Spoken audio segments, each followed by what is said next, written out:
Bizarre Brain Comics. Hello, my comic book friends, and welcome to Bizarre Brain Comics. I'm Gary, your host, and this is where I like to take a look at some older comics, talk a little bit about the characters and creators, and examine the stories and the art. Okay, this time, I'm going to take a look at a classic. This is The Phantom, number 17 from 1966, Gold Key Comics. With, looks like a George Wilson cover, painted cover. They always did some great painted covers in those days. Interior art by Bill Lignante, or Lignante, something, I can't pronounce it. No actual credits for the writing, but these stories were through the Gold Key era were almost all based on, or at least inspired by, already done written stories by the Phantom's creator, Lee Falk. Although from what I understand, this artist also wrote 3 of the stories that he drew, and he was the only artist on the Phantom title while I was at Gold Key. But for those, the Phantom at Gold Key ran. Oh no, not at Gold Key. The Phantom comic books ran from 1962 to 1977. That was in comics, and in that nearly unbroken line. For those who may not be familiar, the Phantom is a fictional hero of the American adventure newspaper comic strips, created by Lee Falk, first appearing in 1936 from King Features Syndicate. And he is a masked and costumed crime fighter operating out of the fictitious African country of Bangala. I guess sometimes it's presented as an island. I would and because sometimes it has tigers as well as lions and stuff. Some of the stuff there seems more Indian. I would believe it would be a fictitious a country, maybe on an island in the Indian Ocean. I don't know. But it's usually represented as an African country in Bangala. And the Phantom has been adapted to other media such as comic books, novels, movies, TV, and animation. In the Gold Key Comics era of the Phantom, which is from 1962 to 1966. Then King Comics, which was King Features, producing their own comic books, new original comic books based on their comic strip characters. And it ran from 66 to 69. They didn't do very many issues. They had like the Phantom, Mandrake, Flash Gordon, etc. Then Charlton had the license from 1969 to 1977. That's what I have most of. I only have, I think, including this one, I think 3 issues of the Phantom from the Gold Key era. Decades later, the title was carried by various other publishers such as DC, etc. They had just a short one, and other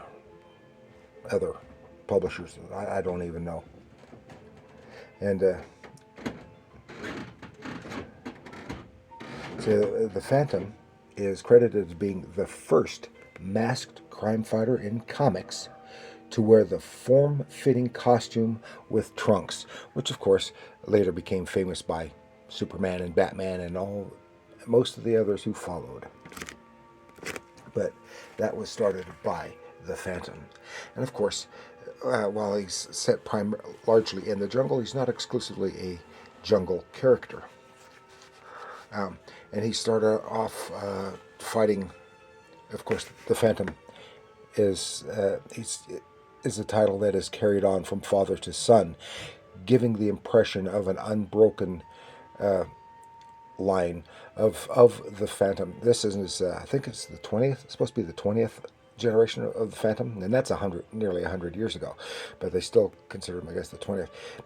And he's been around for 400 years. Started off to fight the Singh Brotherhood of Pirates, and they are in various forms are still around today, and he fights them as well as other villainous folk. And here it is. And the reason I picked this is because this is a great cover painting. I really like this cover painting. And here it says, a 300-year-old queen defies a witch's spell to capture the Phantom. See, and that's why he is known as the ghost who walks, because except for the few intimates, the general people think he has lived for 400 years. But he's not exclusively been. There have been times when there's more than one Phantom, and there was even at one point when there was a female Phantom.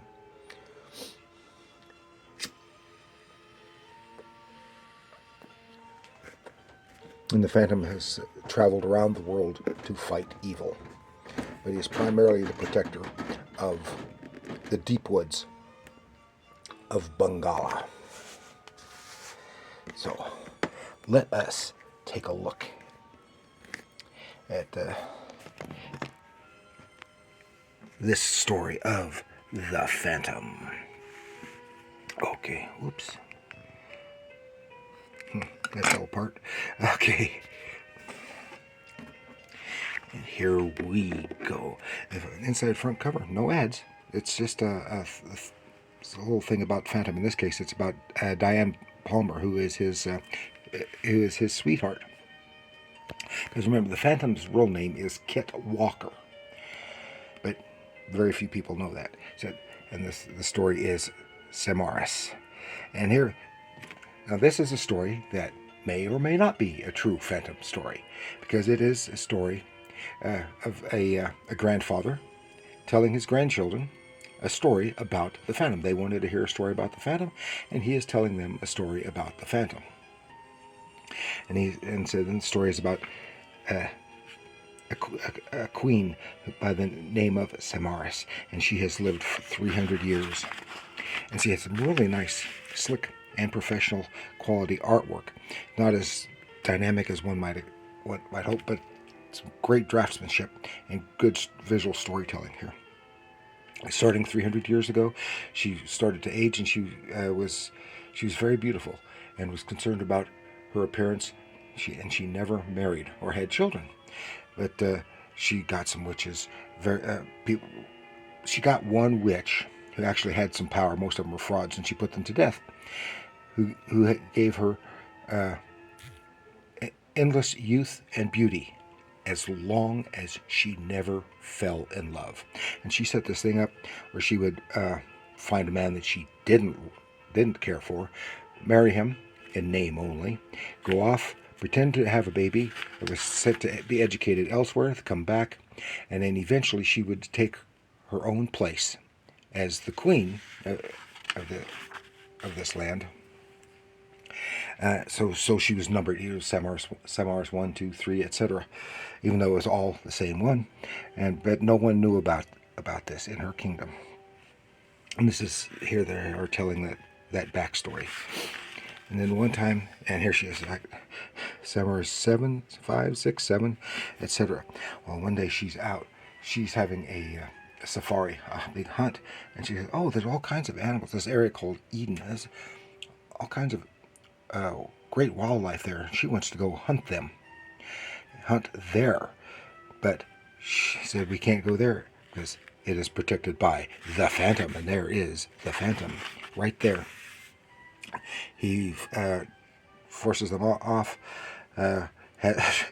reveals that the pygmy people that he lives with are out there in the woods, and they try to enter. They're going to be in trouble, and so he forces her off, grabs her, because they're going to threaten him, and she relents, has to go home, at his insistence to leave back. She sends a emissary, and he and everything. Because she is really taken by him, but wants him to come to be as a guest. So he says no, I'm not going to come. So then she threatens war. So then he comes only to prevent the war. And so he relents and comes to them. Then has like here just a page just about some of the stuff about Phantom lore. Rocky and Bullwinkle for Cheerios. You don't see those anymore. And has now they often did in the Gold Key comics, the backup story is put in the middle. This is about Track Hunter, and he's a big game hunter type. And here's a story about a chimpanzee dressed as a white hunter, running around with a rifle and shooting people. Well, turns out it was a trained chimp, didn't have live rounds, it was just blanks. Had escaped and was scaring the heck out of people. He captures them and puts them on. Anyway, back to the Samara story. So the Phantom comes to see the Queen, and then she winds up says, "I want you to be my husband," and then she specifies in name only, but you would be it would be good to have you as my sort of consort, even though she anyway. And he absolutely refuses because remember he's got a sweetheart. He says, "No, I love another." Yada yada yada. So he's captured, thrown into a cell, and then she said because she has heard that he was 400 years old, and he says, "Why won't you help me? I'm 300 years old. You should understand what this is, what it's like." And he doesn't reveal that he is not actually 400 years old. But eventually she realizes, oh, the curse, because she is cursed, and she will maintain her youth and beauty only as long as she doesn't fall in love. Well, in the process, she relents, and she concedes that she has fallen in love with the Phantom. Go, oh, but the old witch, she's been gone for so long, the curse can't be real. But as soon as she has said, "I love you," the spirit of the old witch appears and reminds her of the curse, and she runs off, and she, in just mere moments, ages 400 years until she's nothing but a pile of dust. Then back home, everyone's safe. Don't know what they did about a queen after that, but that was it. Then there's another little jungle oddities, just little things that they used to do like in Tarzan books too. But the only reason I mentioned this page, is because it was done by the great Frank Thorne, who at this time had been doing